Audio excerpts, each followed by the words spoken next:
All right, so let's see, we have one, two, three, four members of the seven-person committee, so that gives us a quorum. Who are we missing? Five, I can count now. Right, so we're missing Jack and David. Okay. Let me get my agenda up on the screen.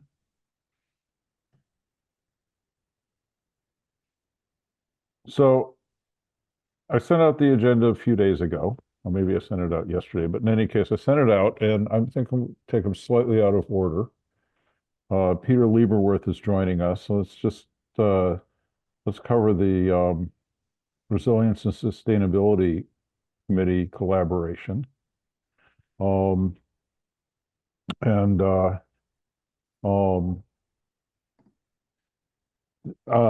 John and I met with the RNS committee at their meeting earlier this month and presented the proposal for the building envelope improvements. And they liked all of it. They voted unanimously to back us on taking it to the select board. So I think that will probably be next Thursday, not this week, but the following week. I think that's the 1st of February. So we'll do a workshop for the select board meeting on the 1st. I think it's going to be at 5:30. And I see John looking at his calendar. Can he be there for that? Yeah, this week was more of a problem for me. But next week I'm open on Thursday. Okay, yep, I checked with John before I scheduled that, and it also this week didn't work for me either. So, I told Christy we'd like to do that on the 1st. And the other thing, so Peter and I are trying to put together a high-level description of what we're working on, largely what we're working on in this committee for energy planning.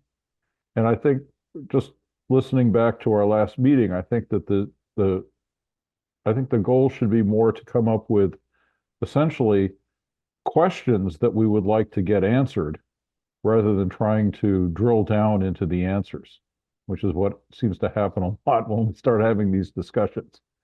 And I think because I think that what happens is we get sidetracked on a lot of details without actually knowing where we're headed. And I think that was the reason that Peter and I wanted to put this together. So we started working on it, and guess what? We started drilling down too far. So we're going to step back and try that again. But I think that it's some of my goal is to come up with a plan for where we would like to get to, what sorts of things we would like to consider. And I think that, like I say, I think we get it into distractions where we start trying to solve the problem, the individual pieces of the problem. And I'm trying to get this to be more of a big picture. And then once we have that, then we can, for example, go looking for a consultant who can help us work our way through this. The pieces of it that I see, not all of them, just some of the things that need to get kind of woven together are, do we want our own solar facility? What are we going to do with the three-phase power? Do we even care? Is it just something that happens to run past the building, or can we make use of it? Or the buildings, because there's the recycling center too, for that matter. If we do go to the three-phase power, we make use of the three-phase power, then the existing generator can only back up one of the phases. If the, you know, if the, if the town office could function as it does now on the single phase that it's connected to, the current generator is adequate. But, you know, will we find reasons to use the three-phase power, in which case do we need to be able to back it up?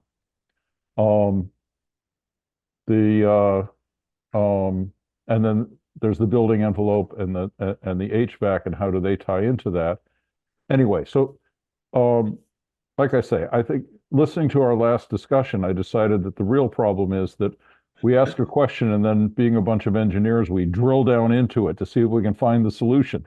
And we get off the track of keep trying to get to a high level, you know, overview of what it is that we would like to do. So that's my proposal. I'm going to, you know, I'll work with Peter, but certainly if people have any suggestions as to what sorts of anything I left out of that list,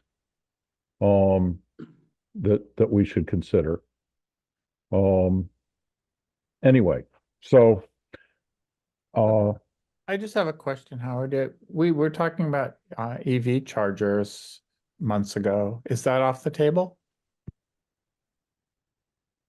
I don't think it's off the table. I think it was something that there were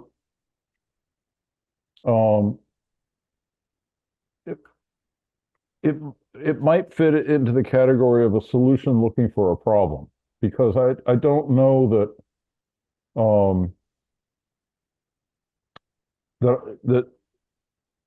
there's a lot of need for public chargers in Harpswell. I think that putting them at the town office. Now, if the town gets some electric vehicles, it might make sense to put them in and make them available to the public when they're not being used to charge the town vehicles. But it was going to cost a lot of money, not necessarily for the, I mean, we could have gotten a nice subsidy for the chargers themselves, but it would, I mean, for example, the three-phase power might be part of that. One of those phases could be feeding the chargers, because as it is now, the current demand for, you know, for level 2 chargers is a good portion of what the town office already has running into it. So you need to upgrade that. And it just didn't seem like there was going to be enough demand for it. I think that if, you know, I think that if the town sees a need for chargers, I think it might be more likely that it would be at some of the commercial establishments, you know. Anyway, Peter. Yeah, so let me jump in a little bit. You know, I was part of that conversation with Howie at the Resilience and Sustainability Committee meeting. I think Howie said it pretty well.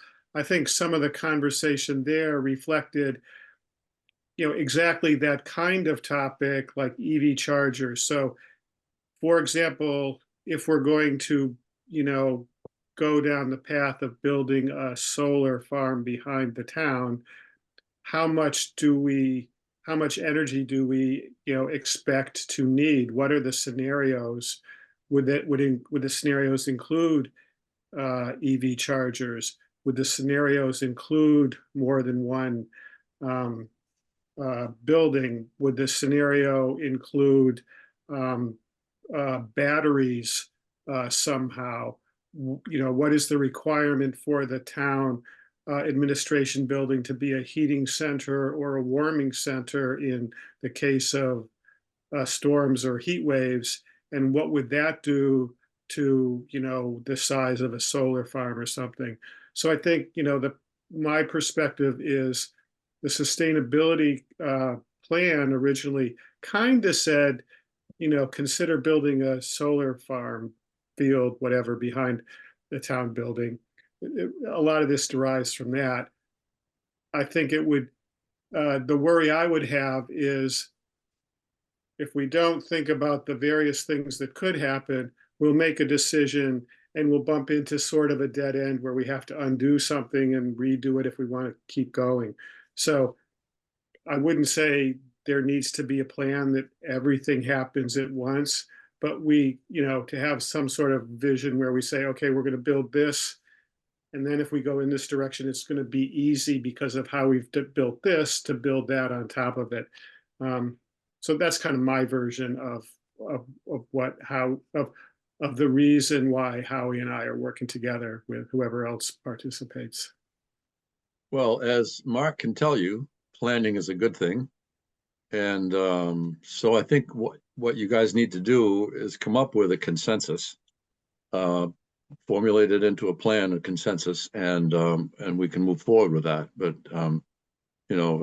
it's hard to right now, for example, to look at their operating electric cars today. But I'm thinking in the future there's going to be more and more of that. So as much as we can look to the future, because as you're saying, Peter, you don't want to do something and then erase it to do something else.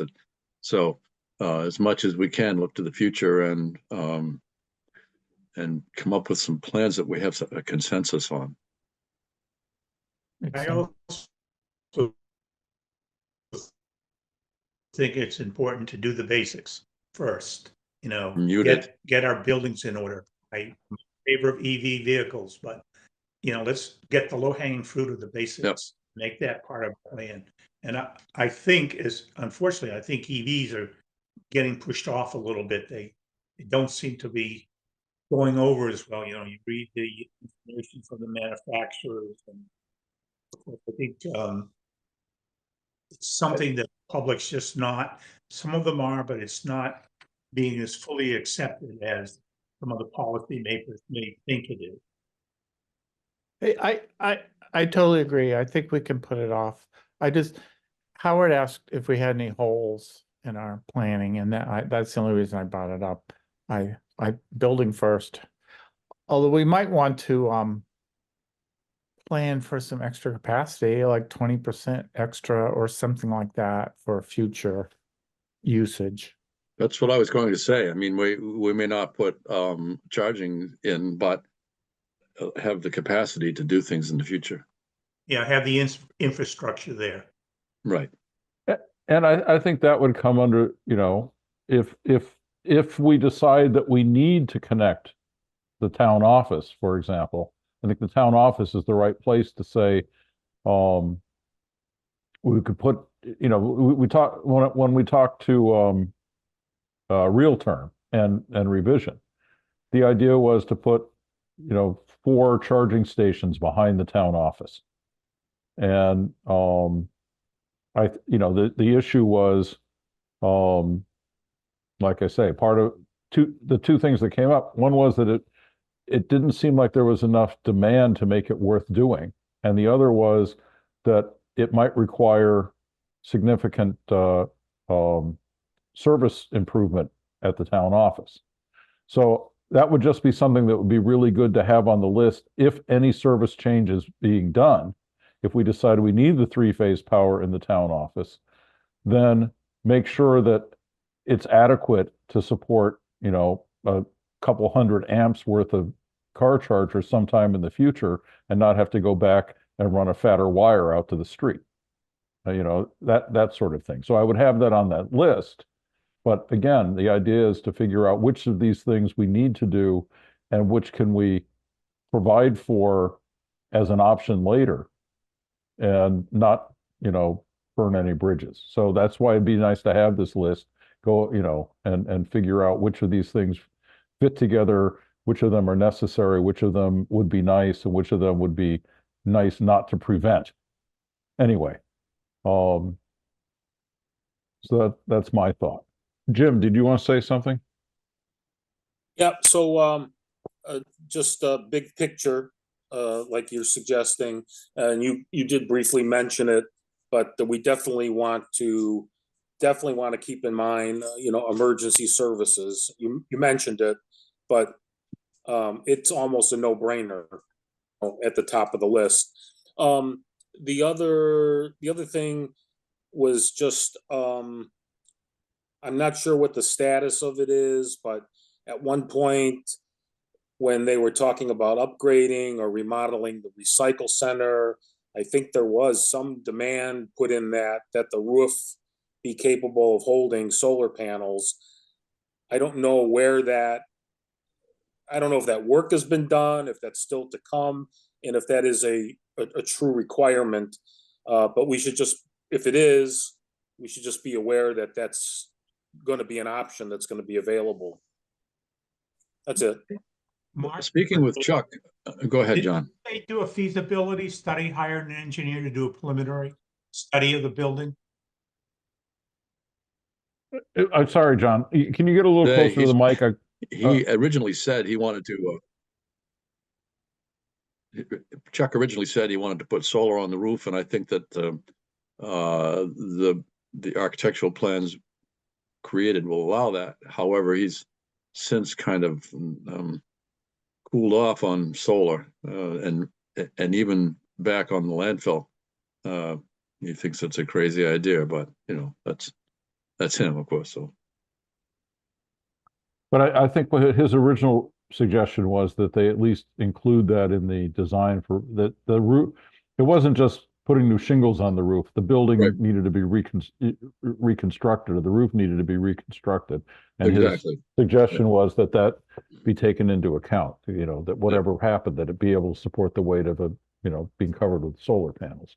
And Yes. I don't know where that stands, but I think that's an excellent idea, because I can't, again, like running a fatter wire from the street to the building in case in the future you need more. I think making the roof a little more sturdy when you build it is probably a lot easier than shoring it up later. Yes. David, did they hired an engineer to work with them initially? Was there ever a report issued? I don't John, know. John, an engineer to work with who about what? Was an engineer hired, this was probably before COVID maybe, to work with the recycling center to come up with a design and a feasibility they Yes, wanted to do there. For Was there a phase two. report issued? For phase two. Yes. Mark is saying yes, and I am too. yes, yeah. I mean, let me go back, and this is sort of my pie in the sky holistic suggestion. And that is, I think the town suffers from what we might call silo thinking with respect to what I call the municipal campus. The recycling center does something, and now there's a proposal to hire somebody to look at a central fire station EMS building, and there's things going on at the town office, but there's nobody asking sort of how does this all fit together into a campus. And this is sort of an aside that doesn't involve you, but right now there's at least 4 or 5 months a year, and some days the rest of the year, a significant parking problem at the town office building. And the town allows vehicles to illegally park in the resource protection district. And so the question is, as use of the trail increases and takes up more and more parking, how are you going to meet the parking needs? What's the situation in terms of, energy use within the complex? And, if I had my druthers, I would say, what's the existing and what's the projected electrical demand for everything that's in the municipal campus, and what's the best way to meet that demand, both economically and environmentally, and what are we going to do? And so to me, I think, and I understand let's call them empires that exist among the various facilities. But, John's smiling. But, how do you say, okay, here's how much energy we need, and what's the best way to provide it? And that's far beyond my expertise, but it seems to me that that's what really needs to be done. Same thing in terms of parking and same things in terms of access. Probably at some point sewage disposal and all those sorts of things. Well, and flooding. The front door of the town, the front door of the town office is only 1 foot below the flood stage. I mean, 1 foot above the flood stage. And as far as parking goes, if you look back at the site plan 23, 24 years ago, it uses the recycling center as overflow parking because we couldn't get enough spaces for the meeting room around the town office. So, and it's never been used. It's never been, and the path that goes between the town office and the recycling center is not handicap accessible. I mean, and so there's no continuity. There's no serious planning about going forward and not having to go back before you can go forward again. But Mark is absolutely right. Absolutely right. And you cannot retire, Mark, damn it. I mean, we're an integral part of that, but really that's a bigger master plan for the town, which is beyond us. I look at you, Mark, you're the town planner. Obviously, you're not going to do it alone, but you'd probably be the leader and the go-to person. Yeah, John, I don't have the answer to what the process is and how you do it. But I do think it's this thing of, we kind of spin our wheels in terms of, well, do we need this? Is three-phase power that? There's got to be people out there who can answer that question and look at what a new HVAC system is going to mean in terms of electric demand and, what a new fire station would do in terms of electrical demand and what kind of power do you need and how do you best provide it? Is it better to deal with it individually, facility by facility, or is it better to do something else? I don't know the answer to that. But yeah, I think it would be smart to try and answer that question. Yeah.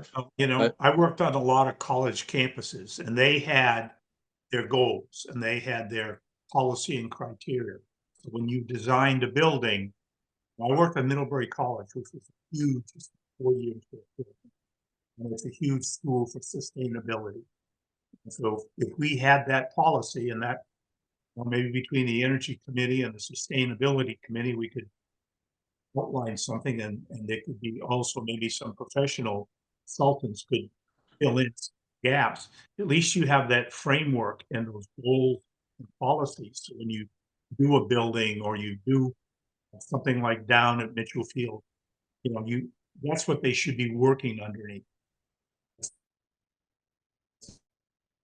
Their guidelines.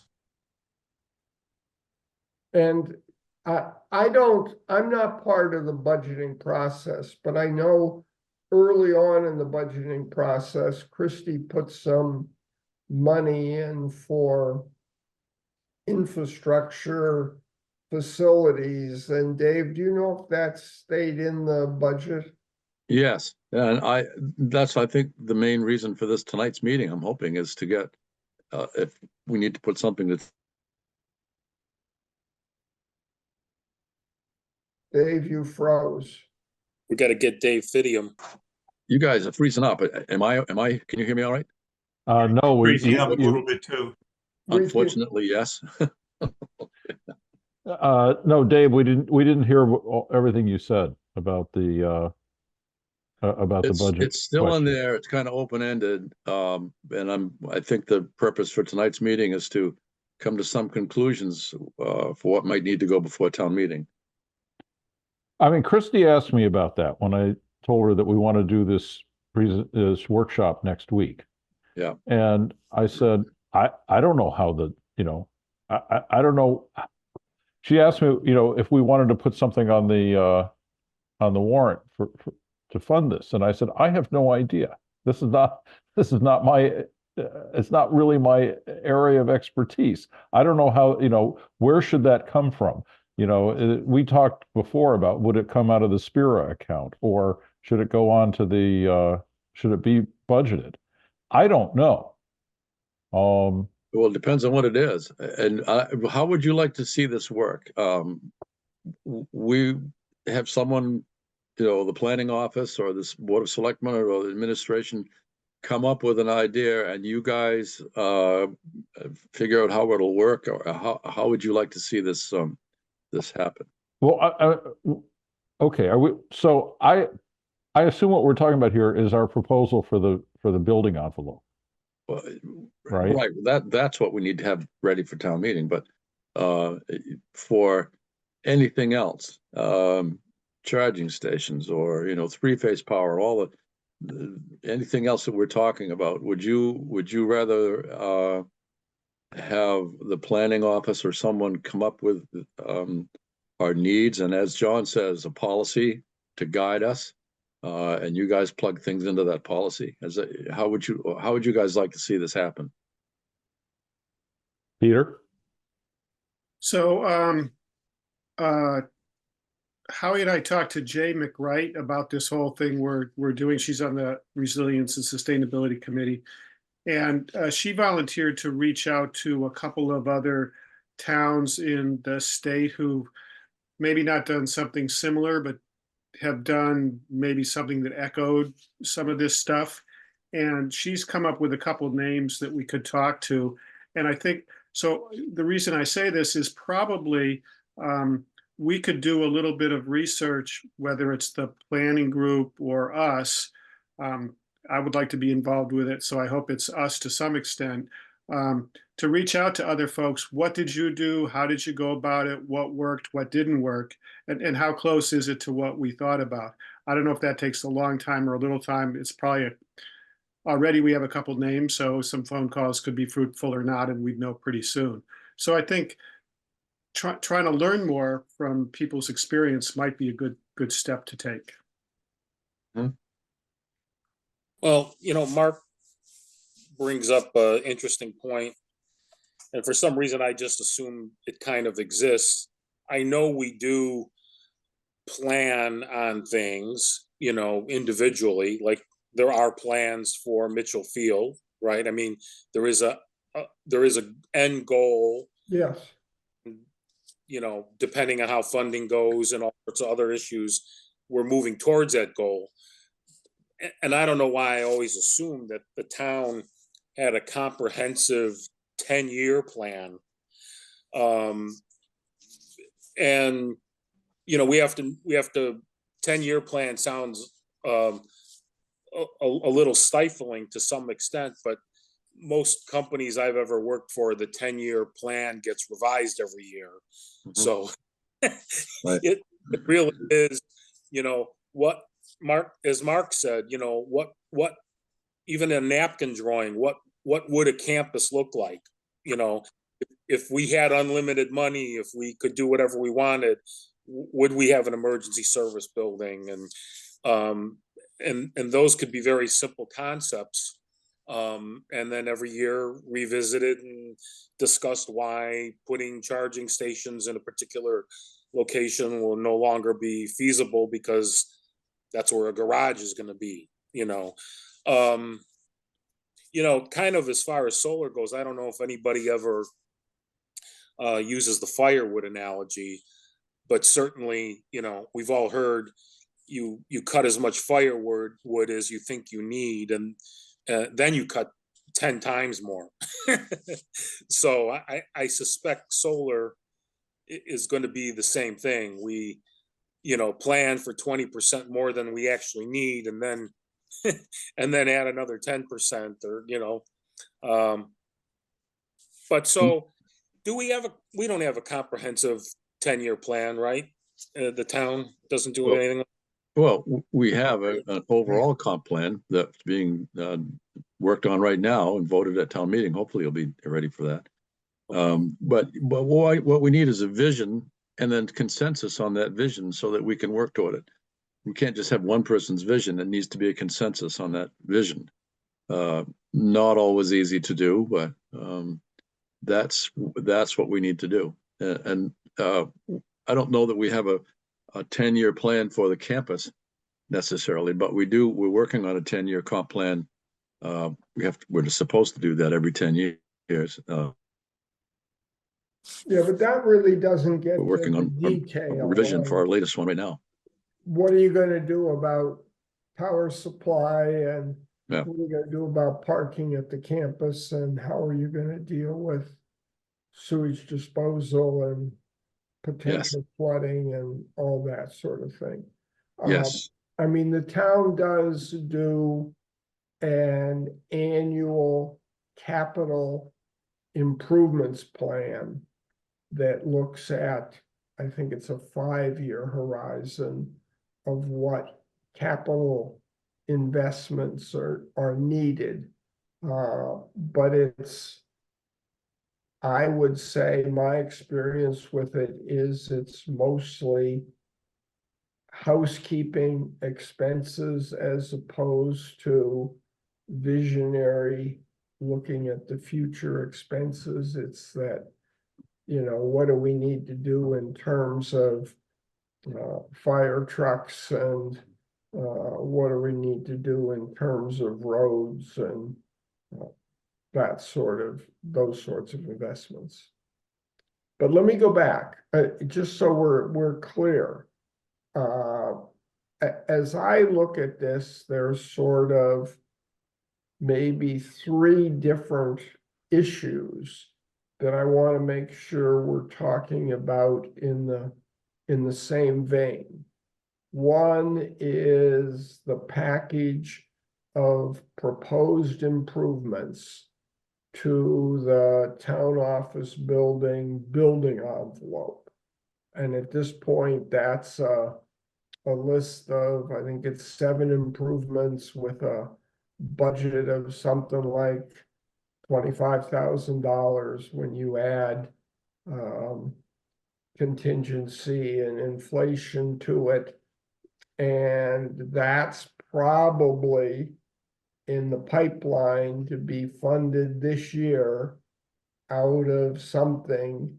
And I would say hopefully done if you, and I'm looking, this is really for the Energy and Technology Committee, if you can figure out how we get the 7 projects done. A couple of them are pretty simple.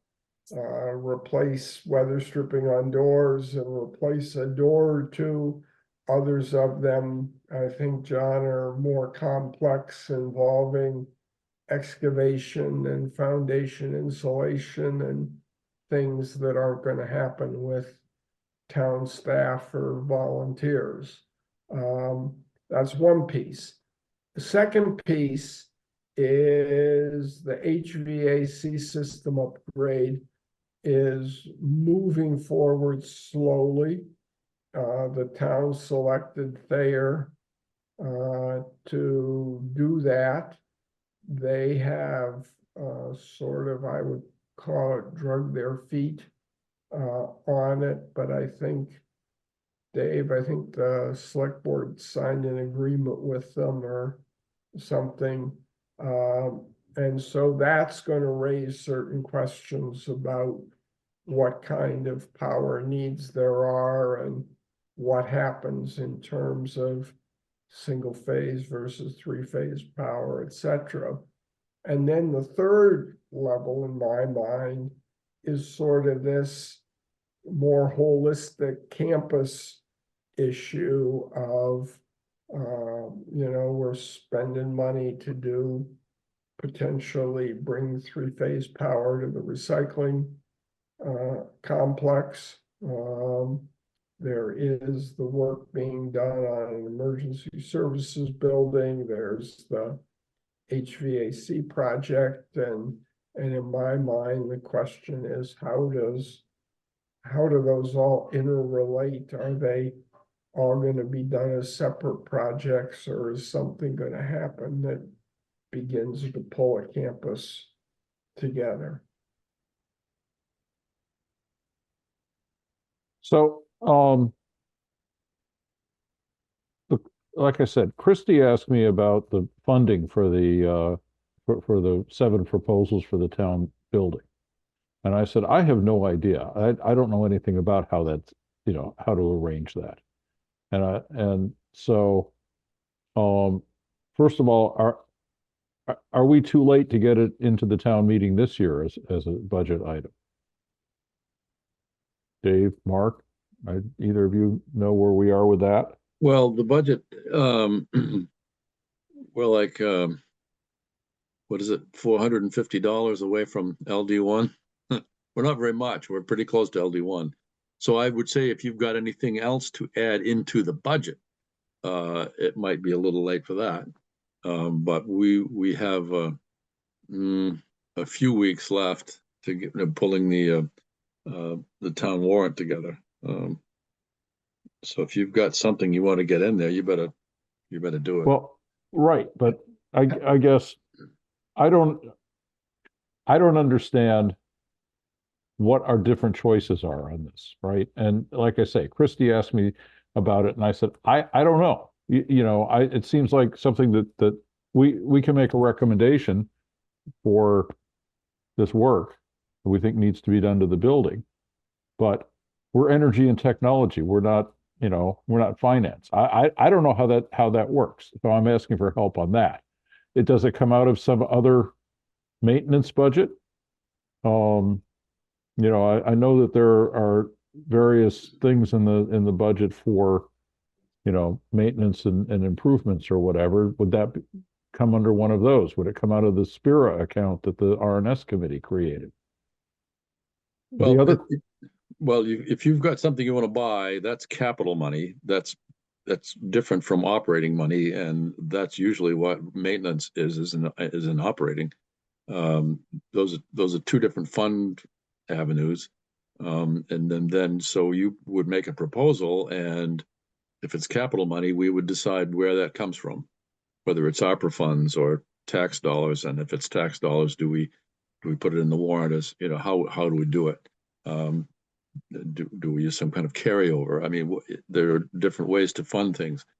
So you would come up with the proposal, and then the rest would be you would have to work with the administration and the select board to see how it's going to be funded. So is that something that when we go to the workshop for the select board next week? Yeah, right. That's a discussion to have. Okay. Yeah, and Howie, I'll tell you what I know, and I'm an outsider in the budget process. I'm not party to it and whatever. But at least initially, there were 2 budget proposals that could be used for financing the building envelope work. One is the town has what is in shorthand called the Spira account, which is a reserve account for implementing the sustainability plan, and the improvements to the building envelope are one of the priorities in that sustainability plan. The town appropriated $60,000 a year ago. I think we've spent, I don't know, maybe 10,000 of that. I think the initial budget request was to add another $40,000 to that account. And that is designated for match money for projects that involve the priorities that are set out in the sustainability plan, or for funding, I guess I would call it, smaller scale projects where there's no other source of funding for it. So the building envelope improvements, or part of them, would probably fit under there. The town also has a facilities maintenance and improvement account. And my understanding from Christie at the beginning of the budget process is that she was gonna put, I think, $100,000 into that account to have money to deal with some of these various issues that are going on, paying for the study of the emergency service building, for the building envelope sorts of things, but I don't know whether that money's still in the budget. So I think it might be good to sort of sit down with Christie and understand what's in the budget, first of all, and then to discuss that with the selectmen, at least in terms of the building envelope improvements at the workshop on whatever that date is, February 1st, I guess. Well said, exactly. I agree with Howie and Mark. You know, our job really isn't to find out where the money's coming from. Well, we've always had grants that have paid for this, but you know, to present the information and look to the town manager and maybe the board of selectmen, this is the best way to find it.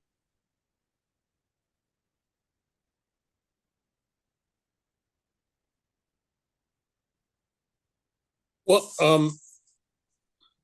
I thought in some of the reports that we initially had, there were some dollar figures attached to that, correct, for work? For the building envelope, John has provided estimated costs for doing the 7 items that are on the list. Okay, The total of those is about, I don't know, $23,000, John. And if you add in some inflation and 21.6, but we need to, you know, allow for some escalation and market costs too, and Right. contingency. so you're looking at something like $25,000 or, At 28,000 would be a good number. right. yeah, I only asked because you know, it's one thing to go to the board and say, here's work that needs to get done. You know, we have a building that's gonna require maintenance continuously. It has to happen. But the fact that we're also going to that same meeting and saying, hey, our best estimate at this point is that we're looking at this kind of dollar figure, which is really helpful. That's Right. the most helpful thing to know. The only other thing that could possibly be requested of us for some whatever reason would be if the town felt that actual proposals needed to be gotten on something before proceeding. But that's still a little bit out of our hands, except for reviewing those. But okay, I just wanted to make sure so we had. I'm gonna say, I think But- and I'm picking up on something John said a meeting or two ago, is figuring out how we get those 7 projects done and who there is out there to do them, is the next step in the process, in my mind. The town's policy is that anything over $4,000 has to go through a competitive solicitation process that can either be a bid process or through going to vendors and saying, here's what we want done, give us a number. And to get a number or a bid from somebody, I think we probably need more details than we have at the current time. We need the equivalent of bid specs. So somebody knows what we're asking them to do. Let me just John? say, I think we should break down these 7 things into some packages. I don't think we should try to bid the whole thing out, because people are just gonna turn around and subcontract, and we can as easily go, the one we getting the store windows, we can go to 2 or 3 or 4 window people and get some prices. Some of the other things are not gonna be so easy. And maybe there is some things that we can do when I say so easy, I mean getting people to look at them. There may be some things that we could even do with some volunteers. I don't know. But I think, I can help on some of that. And certainly give a brief synopsis of that. And maybe for the selectmen's meeting, I can at least list out what I think. You could break up some of these packages. And that I think that's what needs to happen, is that this committee needs to say, okay, here's how we think we can parcel out these 7 items, and here's how we think we can do it, and here's the information we need to give to contractors to give us prices for doing it. So I'm looking at the list right now. It's general air sealing, and there's work on a couple of doors. There's a lot of well, there's the windows, and then there's installing insulation. And there's Right. 2 installations, if I remember correctly. There's a couple of items for what I'm gonna call ceiling indoor insulation, and then there's 1 item for foundation insulation on the outside of the building, correct, John? Actually, there's If 3. anybody has the list in front of them, Uh, item number 1 and item number 6 and 7, I would group together. Item number 2, we can get someone like what's it, Handy Harry that we use?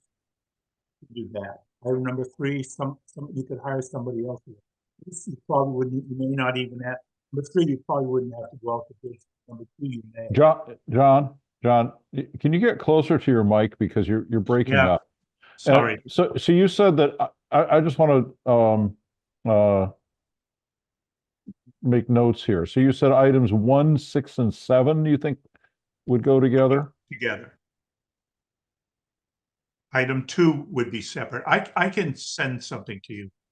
Okay. Item 3, Yeah, I would do separate, and item 4 would be separate, and item 5 would be separate. So you've got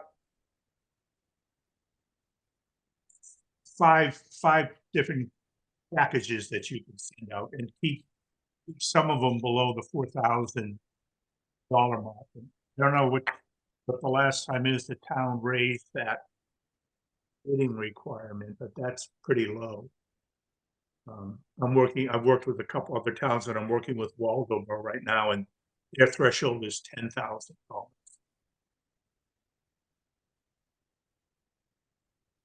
Well, it was, I think, 2,000, so we've raised it. We've raised it up some. Okay. Oh, yeah. Okay, John. but that's Howie. Yeah. I think what John just described is the next step, is for John to look at the list and say, here's how I think we can attack each of these items on the list. Here's where we can package. Here's how we can, the kind of people we need to do the work or whatever, and have that and keep that moving forward, so that if the budget passes in 6 weeks, that the town can be ready to move forward and try and get this work done. And John,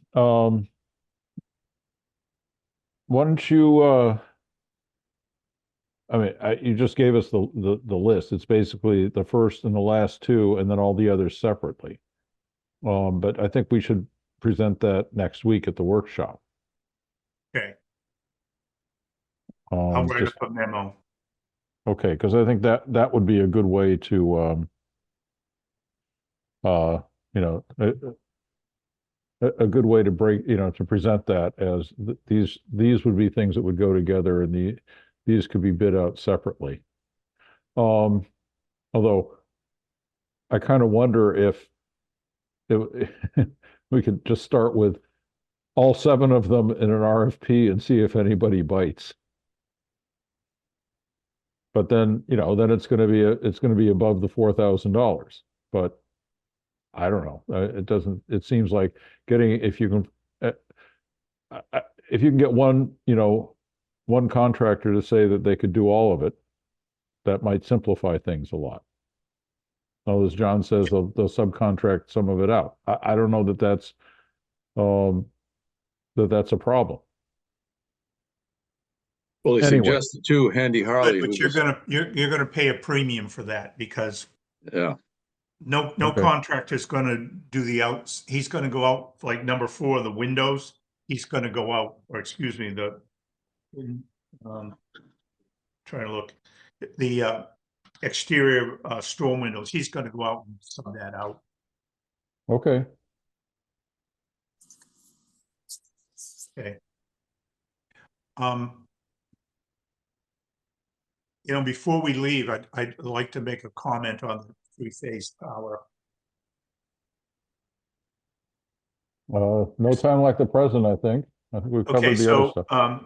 I mentioned that I'm working with the town of Waldoboro, and they have a very similar, you know, their municipal office building is our town office building, plus the fire department, the EMS department, police department. Their EMS and police run 24/7. The fire is volunteer, but it's all one big building, 15,000 square feet. And in the office section, it was built in 2001, and it's very about the same age as ours. Their air conditioners have just died. They're condensing units. So I've been looking at putting VRF in there, refrigerant flow, which is like this higher type of heat pump system. And what I'm finding is once you get up to about a 6-ton unit, they all require 3-phase power.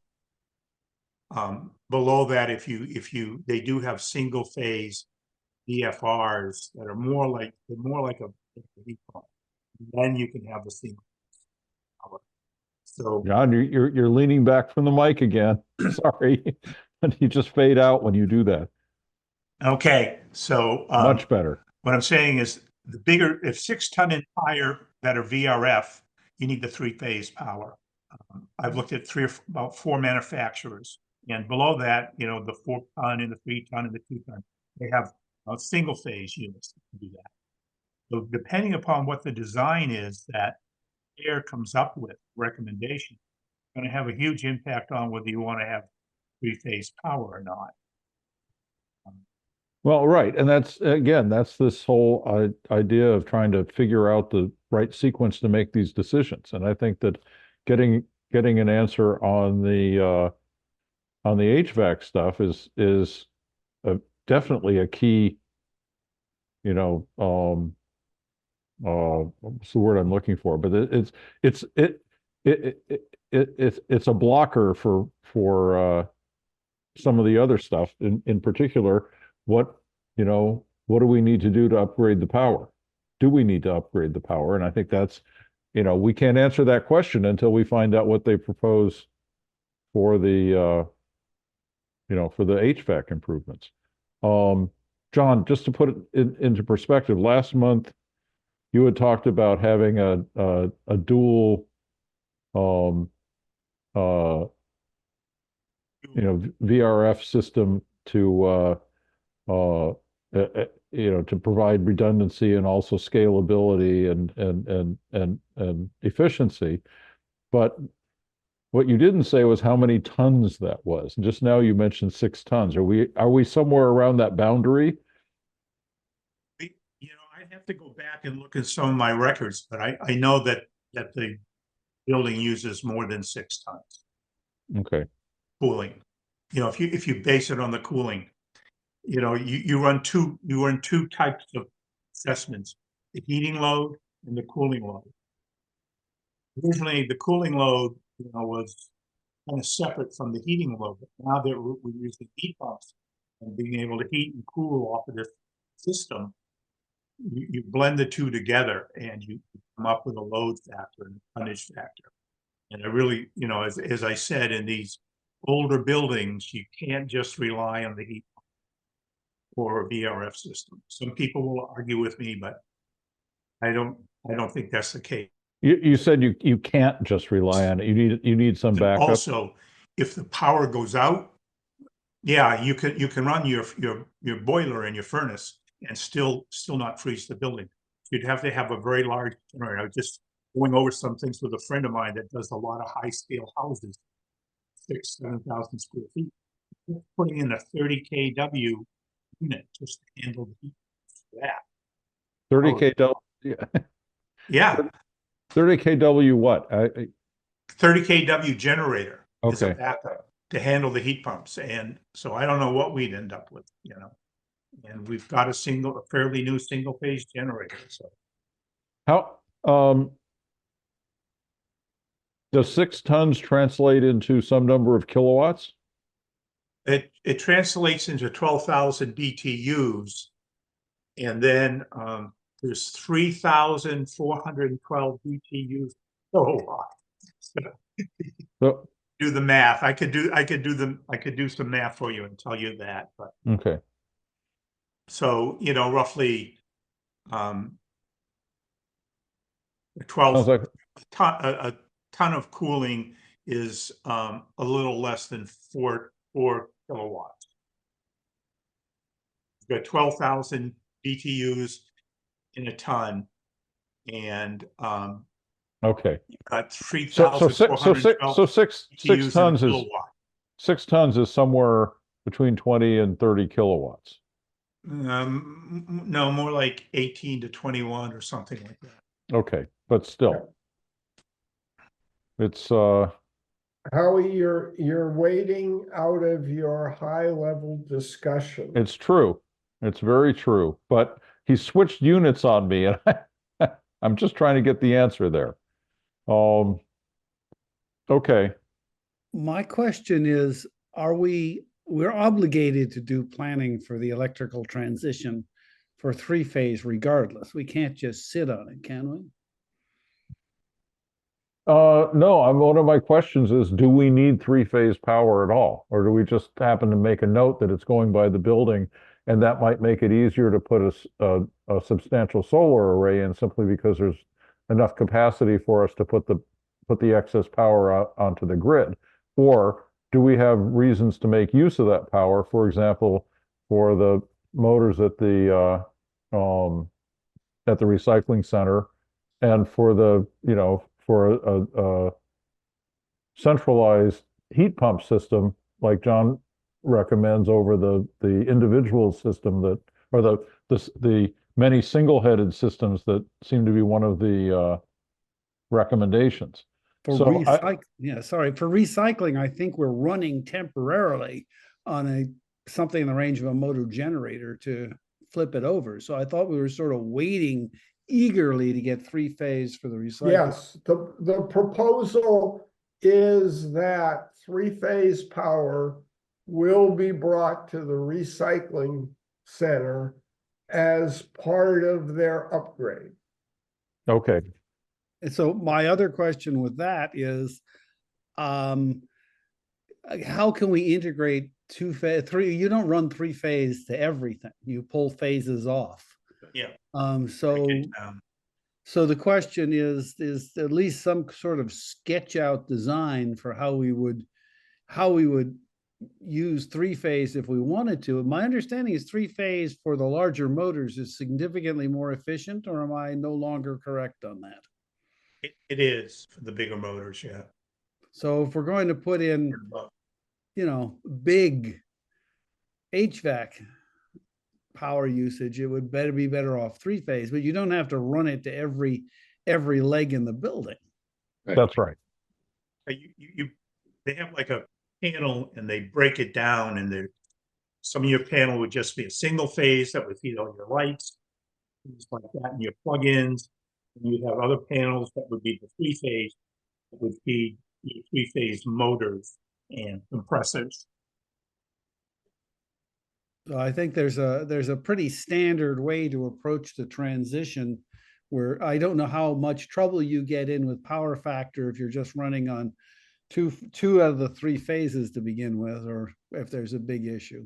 And that I'm outdated on that, hopelessly so.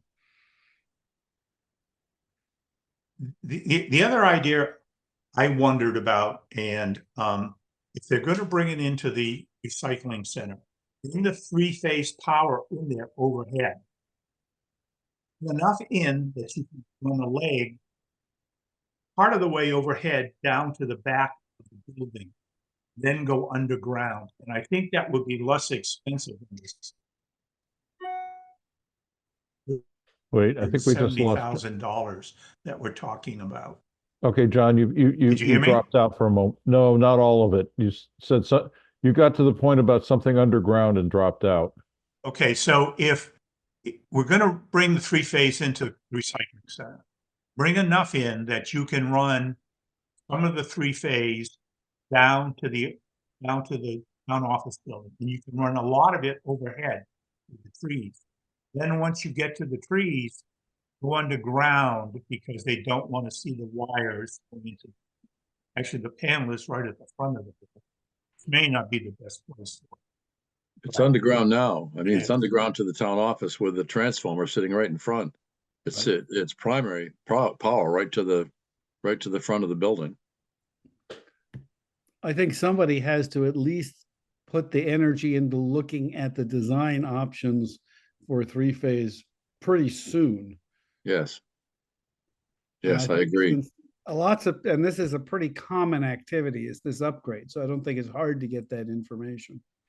Well, we definitely want to get rid of those rotophasers at the town office, right, at the recycling center, and go three-phase there. And it sounds like John is saying that anything above 6 ton uses three-phase anyway. 6 tons and above. Yeah, six ton and above. Yeah. So, and we're above 6 ton. So it sounds like we'd be far more efficient to run our heating and air conditioning out of three-phase.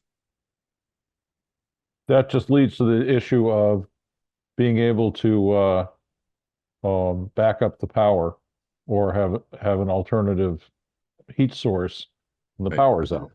So that's another planning activity, but I doubt you're going to completely eliminate the existing heating system, because it runs much less power. Let me go. I mean, this is interesting, but this is exactly what Thayer is charged with doing in terms of the town office.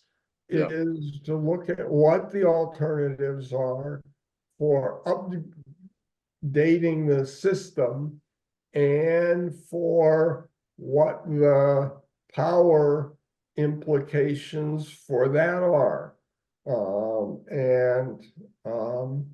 I do think, sort of going to what Ken said and what John said, is the question of if you need to upgrade the power at the town office, where do you get it from? And, the issue of bringing it down from the recycling center is something that everybody's aware of. So Thayer is aware that we have three-phase power available. In their planning. So and that's the company that's doing the design build for the HVAC upgrade? That's correct. Okay. Right. And like I said, I mean, I think that we don't have anything to say here particularly until we hear from them as to what they propose, and Right, then take that into account and see if we have other things we want to tie into that. yes. Are you guys ready for the workshop with the select board? I guess that is the We, is I the think- main question tonight. I We think will be. so. Yeah. Okay. Yes.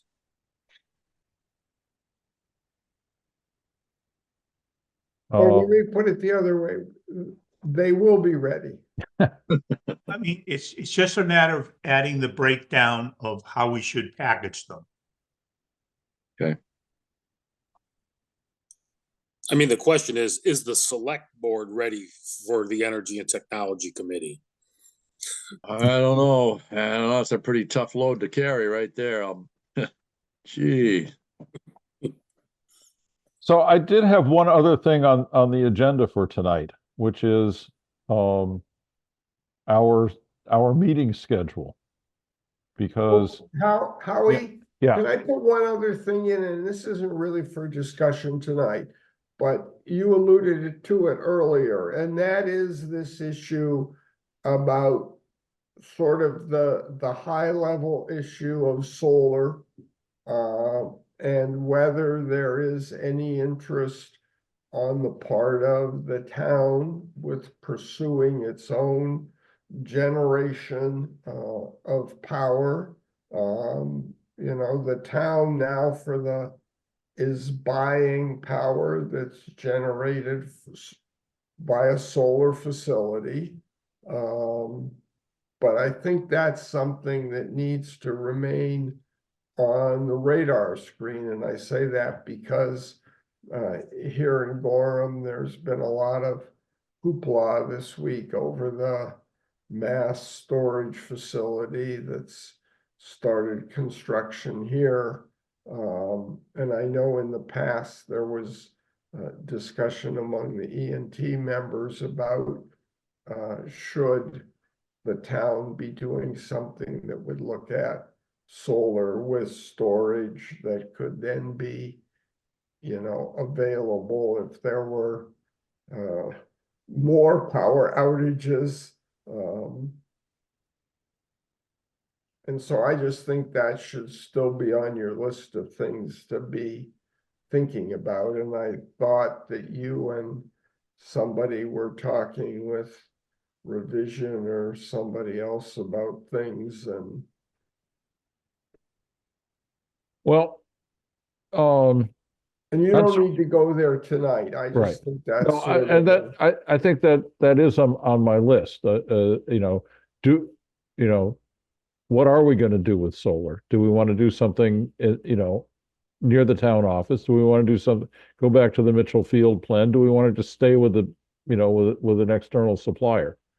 Mhm. But So here again, this is the vision and the proposal that goes with that vision. And it's carried forward from there. So whatever you guys come up with a vision, if it's workable, you come up with a proposal to make it work and present it. right. But again, it's, some of it is part of it is making the list of what the various things are, and then sorting them both in terms of priority and in terms of which are blockers. And I think that the next step is to find out, on all of these electrical things, is to find out what they're going to recommend, for the HVAC, because that's going to be a gating thing to consider. I think we could add stuff on top of it, but we just need to know, if they come back and say, we can do the whole thing with a single phase and the power that's going into the building now is adequate, then we don't want to complicate things by saying, oh, but let's go do this other stuff. On the other hand, if they come and say, we need the 3-phase power to do this efficiently, then we should look at that and see what else we could do given that. The conduits are all there underground. I don't know the transformer that's right in front of the town office may need to be replaced for 3-phase, but Or add 2 transformers. or another one. But You have to pull the wires and get rid of the transformer. You have to change the wires from transformer to the building and put a new transformer, Right, but the conduits are all there. It's ready to go. if they're big enough. Yeah. Well, I think they're 4 inch. I mean, I think they're fairly large conduits. Anyway, yeah. Okay, I'm sorry, I didn't mean to take you away from meeting schedule. Okay, so the meeting schedule, let me just, I find my notes here. So the short-term rental task force has just scheduled its meetings from 5 to 7 p.m. on the second Tuesday of the month through next October, because there's no place on the town calendar that has a list of which committees regularly meet on which particular date and time. And so they just looked and said, they just picked that date because it looked convenient, because I guess Tuesdays are a nice time for meetings. And what was the comprehensive plan task force? It picked our meeting time a couple of months back for a couple of months, and now this other task force is doing it. So the first question is, could we meet at 7 instead of at 6 on the second Tuesday of the month? And I may push back a little bit and tell them they should plan to be done by 6:45 so we can meet at 7. And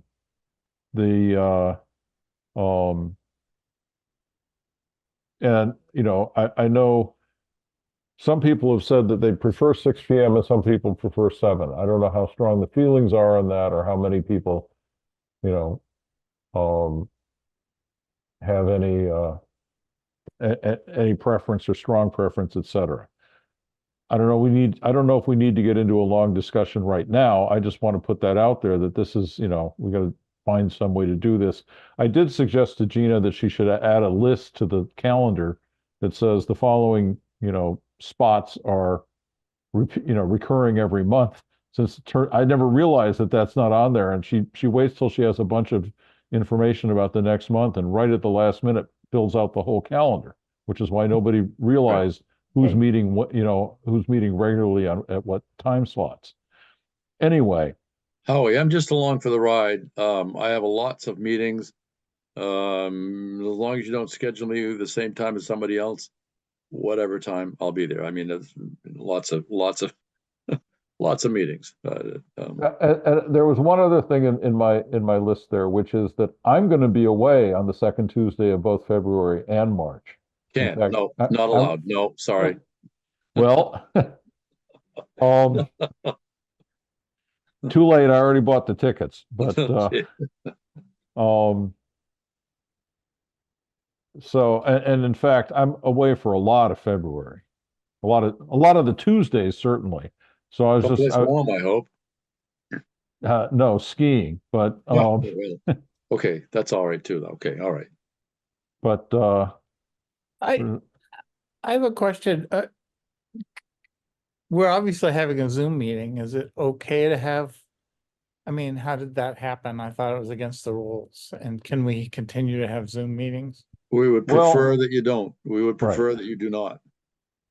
Right. This time it was because after we got kicked around 3 times to find a slot, I said, look, can we just do this on Zoom and just get everybody together and do this? And Christy said, yes, but you can't make it a regular thing. Okay. And in this particular case, it was Ken being out of state that was the justification, but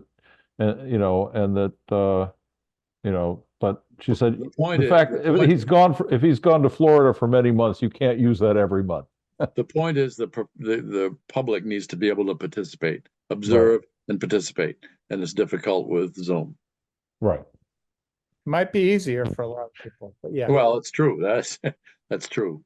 I mean, I suppose once we have a hybrid meeting set up, then there can be someone at the town office hosting the meeting, and there for the public to show up there, and the rest of us could be on Zoom. A new paid staff person, frankly, yes. Mr. Chairman. Yes. Doing some quick research, leafing through past calendars, it looks like the third Tuesday of the month generally has not had any other meetings other than the short-term rental task force. Okay, so my problem is that next month I will be gone on all the Tuesdays except the 27th. I'm leaving the 10th of February and I won't be back till the 5th of May. So I won't be, if we can't do Zoom, I won't be able to attend the meeting. If anybody cares, I'm not going anywhere. Ken, how long are you going to be away for? You're muted, Ken. And you're muted. I You're muted, hit Ken. myself too. I was looking at the calendar. The answer is I expect to get back the first week of March, but March is going to be a little complicated. And it's because we're selling the condo. So on the long term, I will be available 12 months, basically. So and Carol has some surgery coming up, which may throw rocks into it. But after that, I'm clear. And I So prefer 7. Right. So wait, when are you getting back? It's movable. That's what I was looking at when I hid my own mute. I will be available starting definitely the week of the 10th. Then somewhere during the next 2 weeks, I'm going to do a lightning trip down here to unload things, and then I'm clear. Wait, So the 10th, the 10th of March. February's gone. I will be here, but okay. And John, when did you say you're leaving? Leaving on the 10th of February. Okay. I can be here the 19th of March. And I can be here the 12th of March. Okay. Or there, rather. Right. I mean, we did do some poor attempt at hybrid, even when we were meeting in person. A couple people checked in. We could maybe just try to do that a little more efficiently, so everybody could still either call in or Zoom in if they can't be in there in person. Jim, where are you going? I'm never here. I know that, but not mentally anyway.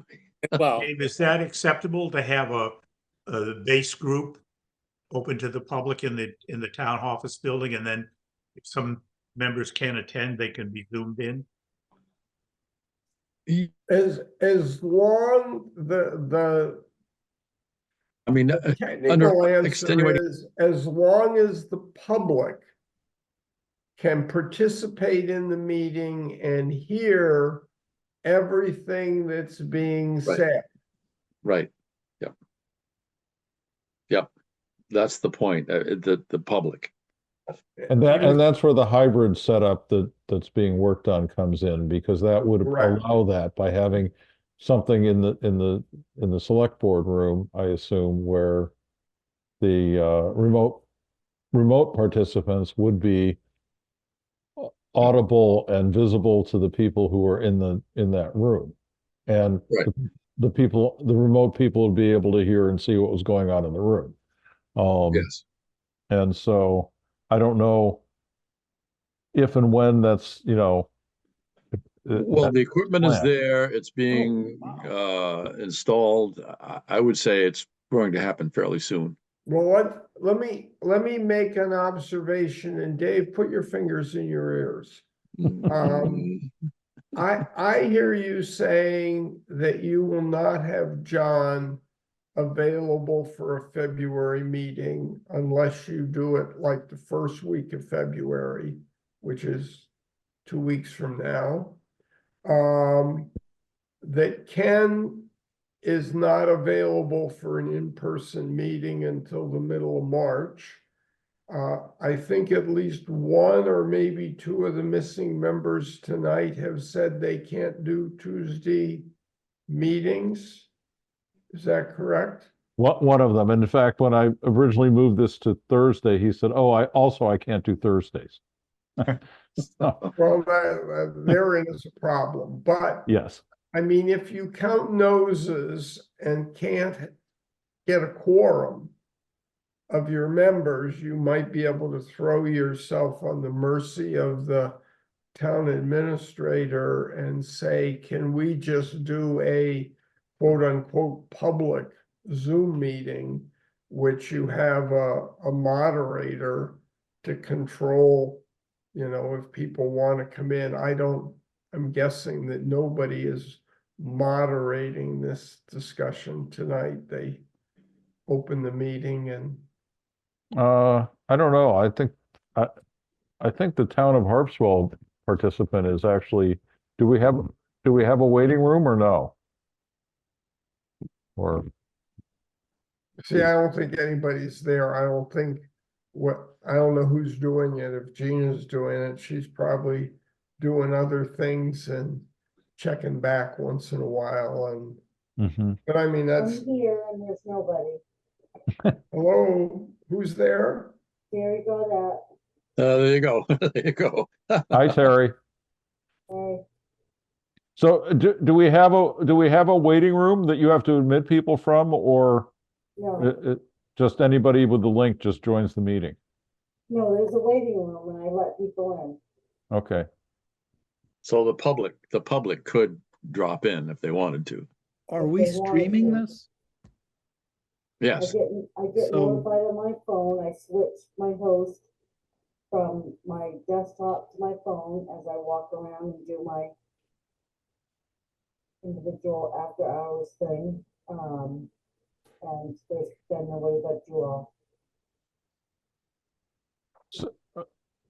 Um, See, we don't want to make a habit of this because the public is part of it, but also we need to have a staff person. And tonight Terry is at home working overtime to do this for us. mhm. So it's a pain in the neck, really, until we get set up with a staff person who will do this and and do it the right way. It's not something we want to do regularly. Thank you, David, for that, but I'd like to expand upon that and just say that the law says that you have to have extenuating circumstances for the committee itself to meet remotely. So Yes. it's not just out of convenience, and it's not just about the public being able to join remotely. You have to have extenuating circumstances to do a Zoom meeting, and then it has to be available to the public. Hey, And Terry, I'm do you not- think See everybody trying to turn their head. I'm do you sorry, think am I low? Am I low? Terry, we can barely hear you. Florida or something, or John's case out on the island? I they're not here. apologize. Can you hear me Think that would better be an now? extenuating circumstance? Much Yes. better. Yes, yes. Okay. My speaker was closed up. I was just saying, the law says that the committee itself, even when you go to hybrid, still has to meet in person unless there's extenuating circumstances that generates the committee meeting by Zoom. So even when we go to hybrid, I just want you to know, the committee is supposed to be in person, and then you offer hybrid for the public to join in, and maybe one or two committee members for extenuating circumstances. So I've been in and out because I have been doing other items, but I will say, I haven't caught everything, but I will say, you need to be aware of the fact that it's extenuating circumstances, and hybrid does not solve everything. You think half of the members of the committee being in Florida or on the island somewhere would constitute extenuating circumstances? I would. Yeah. Yeah, Or- we just Well, don't make a and- habit of this. Right, but like I say, I think that, yes, having some people in person, but being able to have people who are away participate that would certainly make our lives simpler, given the travel that we have. I So, agree. So you guys, it's almost 7:30. What do you got left to do? figure out when we're going to meet next month. Yeah, Like I say, I'm going to be out of town until the 27th on Tuesdays. And I'm only back in town for a few days in the middle of that. Well, Oh. what do you have left to do that requires you to meet in February? Can you wait until March? Can Oh, you wait maybe, till the maybe end of we could, February? yeah, maybe we could do that. But should we just make our next meeting March 19th and see if something comes up, if we need to try to arrange a special meeting before then? Yeah, yeah. Is that good? That So we'll sounds say good. March 19th for the next meeting? Okay. I think that takes care of everything we need. John and I'll plan on meeting with the select board next Thursday. And that's about it. Anything else? And Howie, you said the next meeting will be March 19th? Correct. Okay. So no February meeting. No February meeting. Okay. All right. Okay, I guess we're adjourned now at 7:28.